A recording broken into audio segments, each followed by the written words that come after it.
노다지 썰전. 자, 2025년 3분기였죠. 카카오가 분기 영업이익 2천억 원을 사상 최초로 돌파했습니다. 이건 시장의 예상을 완전히 뛰어넘는 그런 실적을 발표한 건데요. 이걸 두고 AI와 광고 사업 개편을 발판 삼아서 완벽한 부활에 성공했다, 이런 분석이 막 쏟아지고 있습니다. 오늘 썰전에서는 바로 이 지점을 좀 파고들어 볼까 합니다. 카카오의 이번 실적이 과연 제2의 전성기를 여는 신호탄인지, 아니면 아직 넘어야 할 산이 많은 그냥 일시적인 성과에 불과한 것인지 말이죠. 저는 이번 실적이 카카오의 구조적 체질 개선과 미래 성장 동력 확보를 증명하는 명백한 청신호라고 봅니다. 네, 저는 그 화려한 숫자, 그 이면에 가려진 핵심 사업의 어떤 불안정성, 그리고 또 미래 사업의 거대한 불확실성, 여기에 좀 더 주목해야 한다고 생각합니다. 단순히 분기 실적 하나만으로 제2의 전성기를 논하기는 아직 너무 이르다고 봅니다. 그럼 제 입장부터 구체적으로 한번 말씀드려 보겠습니다. 2분기 영업이익 2천억 원 돌파. 이건 단순히 숫자가 아닙니다. 지난 몇 분기 동안 계속 이어졌던 부진과 시장의 불신을 완전히 털어내는 상징적인 사건이죠. 더 중요한 건요, 이 성과가 단순히 허리띠를 졸라맨 그런 비용 효율화만으로 이룬 게 아니라는 점입니다. 핵심 사업의 본질적인 성장이 함께 이뤄낸 결과라는데 진짜 의미가 있는 거죠. 카카오의 심장이라고 할 수 있는 톡비즈 광고 부문만 봐도 전년 동기 대비 11%나 성장했거든요. 근데 놀라운 건 이게 아직 대대적인 톡 개편을 통해서 선보인 신규 광고 상품의 효과가 전혀 반영되지 않은 수치라는 겁니다. 기존 사업의 기초 체력이 얼마나 견고한지를 아주 명확히 보여주는 대목이죠. 여기에 미래를 위한 포석도 확실합니다. 오픈AI와 손잡은 챗GPT4 카카오는 출시 열흘 만에 순 이용자 200만 명을 넘어서면서 성공적으로 시장에 안착했고요. 또 내년 1분기에는 온디바이스 AI, 카나나라는 구체적인 계획까지 제시했습니다. 과거의 부진을 완전히 씻고 명확한 성장 가도에 올라섰다는 강력한 증거라고 봅니다. 그 의견에는 조금 다른 각도에서 접근해야 할 것 같습니다. 사상 최대 이익이라는 그 헤드라인, 물론 인상적입니다. 하지만 그 속을 자세히 들여다보면 이야기가 좀 달라지죠. 말씀하신 톡비즈 광고의 11% 성장, 그 이면을 보면요, 대부분이 22%나 성장한 메시지 광고 덕분입니다. 기업들이 이용자에게 직접 보내는 알림톡 같은 거잖아요. 정작 카카오 광고 사업의 미래 경쟁력을 좌우할 디스플레이 광고, 즉 DA의 성장은 고작 0.5%에 그쳤습니다. 사실상 정체 상태라고 봐야죠. 이건 핵심 동력의 성장이 한쪽에 너무 심하게 치우쳐 있다는 아주 불건강한 신호입니다. 더 큰 문제는 이 플랫폼 사업 외에는 뚜렷한 성장 엔진이 보이지 않는다는 점이에요. 콘텐츠 사업 부문을 한번 볼까요? 게임은 2020년 하반기까지 신작이 없어서 하향 안정화될 거라고 스스로 예고했습니다. 미디어 부문이 75% 성장했다고요? 이건 작년 실적이 워낙 좋지 않았던 기저효과에 불과합니다. 이런 상황에서 AI는 이제 막 걸음마를 뗀 단계고요. 앞으로 막대한 인프라 비용이 계속 투입되어야 하는데 구체적인 수익 모델은 아직 보이지도 않습니다. 현재의 이익이 미래의 불확실성을 가려줘선 안 된다고 생각합니다. 디스플레이 광고가 0.5% 성장에 그쳤다는 지적. 그 점을 그렇게 비관적으로만 볼 필요는 없다고 생각합니다. 오히려 지난 1, 2분기 연속으로 역성장하던 디스플레이 광고가 드디어 플러스로 반등에 성공했다는 점이 훨씬 중요합니다. 하락을 멈추고 상승으로 전환했다는 것, 이거 자체가 굉장히 의미 있는 변곡점이라는 거죠. 그리고 이 성과가 아까도 말씀드렸지만 톡 개편 신규 광고 상품 효과가 전혀 반영되지 않은 상태에서 오직 기존 상품의 타겟팅 효율화 같은 내실 다지기만으로 이뤄냈다는 사실에 주목해야 합니다. 그 반등의 의미는 저도 인정합니다. 하지만 그게 앞으로의 폭발적인 성장을 보장한다고 보기는 어렵지 않을까요? 오히려 저는 12월에 첫 번째 탭을 또다시 재개편한다는 그 계획 자체가 문제라고 봅니다. 이건 9월에 진행한 첫 개편이 완벽하지 않았다는 걸 스스로 인정하는 셈 아닙니까? 잦은 개편은 사용자 피로도를 높일 수 있고요. 특히 지금의 소셜 서비스를 클릭해야만 보이는 탭인탭 형태로 바꾼다는 것. 그러니까 친구 소식을 보려면 탭을 한 번 더 눌러야 하는 번거로움이 생기는 건데 이건 명백히 트래픽 감소의 위험을 안고 있는 결정입니다. 충성 이용자들이 이 불편함을 감수하고 그대로 남아줄 거라는 기대는 너무 낙관적인 예측이라고 봅니다. 그 지점은 동의하기가 좀 어렵습니다. 4분기부터는 네이티브, 인피드, 동영상 같은 신규 상품 효과가 본격적으로 반영되기 시작합니다. 기존 상품만으로 플러스 전환을 이뤄냈는데 여기에 강력한 신규 상품들이 더해지면 3분기의 11% 성장률보다 훨씬 높은 두 자릿수 성장이 충분히 기대되는 상황이거든요. 사용자 지표도 이걸 뒷받침합니다. 개편 후에 첫 번째 탭과 세 번째 탭의 합산 체류 시간이 10%나 증가했어요.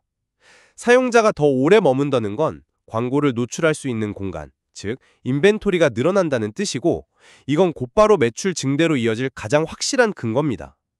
12월 재개편 역시 사용자 피드백을 빠르게 반영하는 기민한 대응으로 봐야지 이걸 실패의 증거로 보는 건 좀 과도한 해석 아닐까요?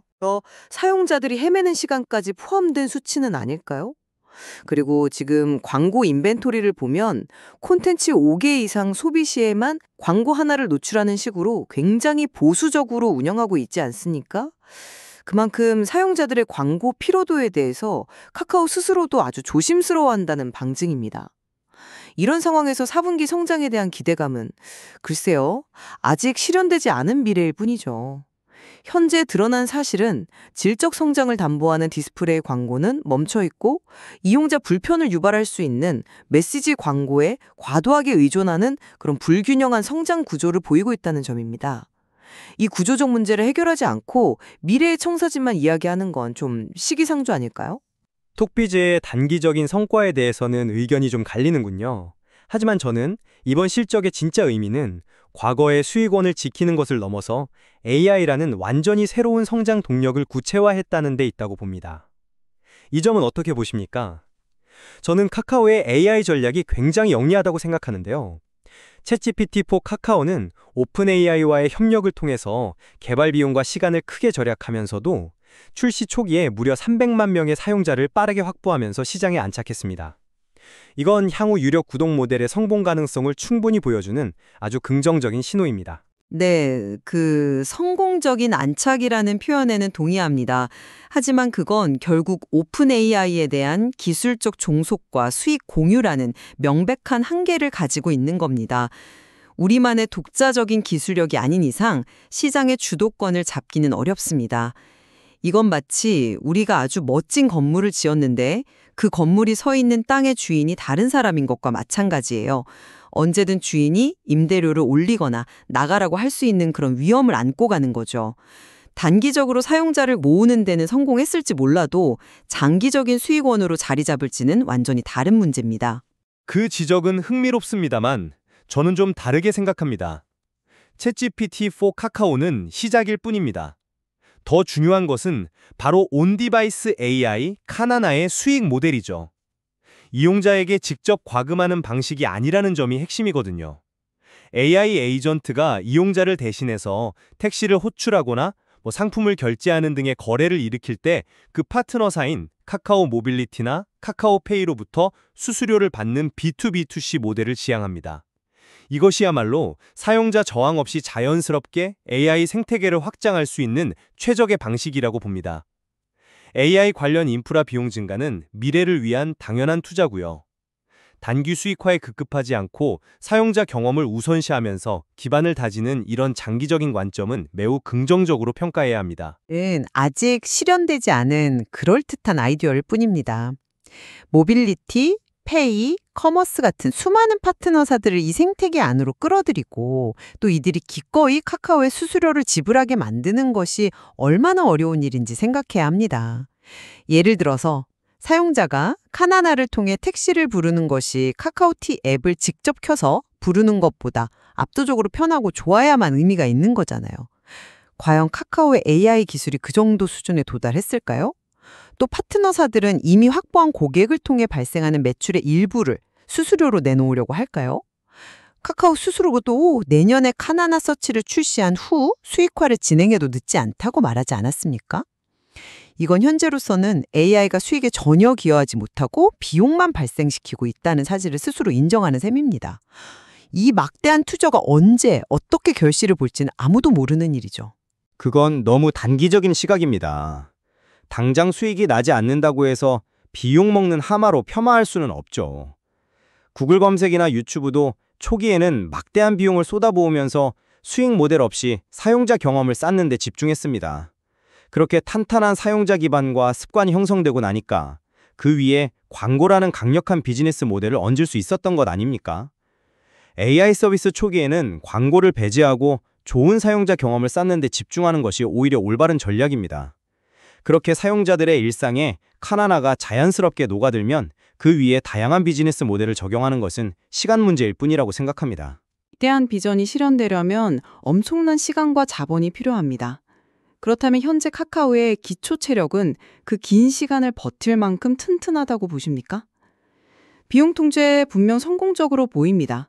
하지만 성장을 위해서는 투자가 필요한데 앞서 말씀드렸듯이 게임 사업은 2020년 하반기까지 사실상 공백기입니다. 일본에서 효자 노릇을 하던 웹툰 플랫폼 피코마의 이익이 크게 늘어난 것도 자세히 보면 신규 이용자를 유치하기 위한 마케팅비를 대폭 축소한 덕분이에요. 이건 장기적인 성장에는 오히려 독이 될 수 있는 아주 위험한 결정입니다. 단기 이익을 위해 미래 성장을 담보 잡은 셈이죠. 저는 그 점이야말로 카카오의 체력이 예전보다 훨씬 강해졌다는 증거라고 봅니다. 예전처럼 무분별하게 사업을 확장하고 마케팅비를 쏟아붓는 대신 보수적인 채용 기조를 유지하고 마케팅비도 연결 매출의 4.6%라는 매우 효율적인 수준으로 관리하면서도 이익을 극대화했습니다. 이건 회사가 선택과 집중을 통해서 수익성을 관리할 수 있는 단계에 접어들었다는 뜻이죠. 특히 모빌리티는 가맹택시 수가 8만 대 이상으로 크게 늘었고 카카오페이는 금융 매출 중심으로 안정적으로 성장하고 있습니다. 이 플랫폼 자회사들이 이제는 단순히 매출만 키우는 단계를 넘어서 매출 성장이 이익 증가로 이어지는 레버리지 효과를 본격적으로 내기 시작했습니다. 이것이 바로 카카오 전체의 이익 체력을 강화하는 선순환 구조의 시작이라고 봅니다. 그건 사업이 성숙기에 접어들었다는 신호이기도 합니다. 폭발적인 성장은 이제 기대하기 어렵다는 뜻이죠. 모빌리티는 이미 치열한 경쟁에 직면해 있고 플랫폼 사업 모델 자체는 전 세계적으로 규제 압박에 시달리고 있습니다. 결국 카카오의 실적은 톡비즈라는 단일 엔진에 점점 더 의존하게 되는 구조로 가고 있습니다. 플랫폼 자회사들의 성과는 긍정적이지만 컨텐츠라는 또 다른 큰 축이 흔들리고 있는 상황에서 포트폴리오의 불균형은 더 심해지고 있는 거고요. 한쪽 다리가 아무리 튼튼해도 다른 다리가 부실하면 멀리 뛸 수 없습니다. 사업 포트폴리오의 균형을 맞추는 것이 무엇보다 시급한 과제라고 생각합니다. 그 튼튼한 한쪽 다리가 다른 쪽이 회복할 시간을 벌어주고 나가서 AI라는 새로운 다리를 만들 동력을 제공하고 있다고 봐야 하지 않을까요? 견고한 톡비즈가 창출하는 안정적인 현금 흐름이 있기에 게임 사업의 신작 공백기를 버티고 AI라는 미래에 과감하게 투자할 수 있는 건 아니겠습니까? 성숙기에 접어든 안정적인 사업과 고성장 잠재력을 가진 미래 사업이 균형을 이루는 오히려 더 이상적인 포트폴리오로 진화하고 있다고 봅니다. 2025년 3분기에 인상적인 영업이익은 분명 의미가 있습니다. 하지만 냉정하게 평가하면 이는 톡비즈의 일부인 메시지 광고 사업과 전사적인 비용 통제에 기댄 성과입니다.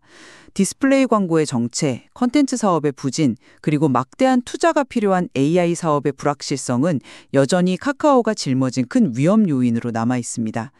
카카오의 미래를 낙관하기에는 아직 넘어야 할 산이 너무 많다고 봅니다. 저는 이번 실적이 카카오가 수익성과 성장성이라는 두 마리 토끼를 모두 잡을 수 있음을 시장에 증명한 결과라고 생각합니다.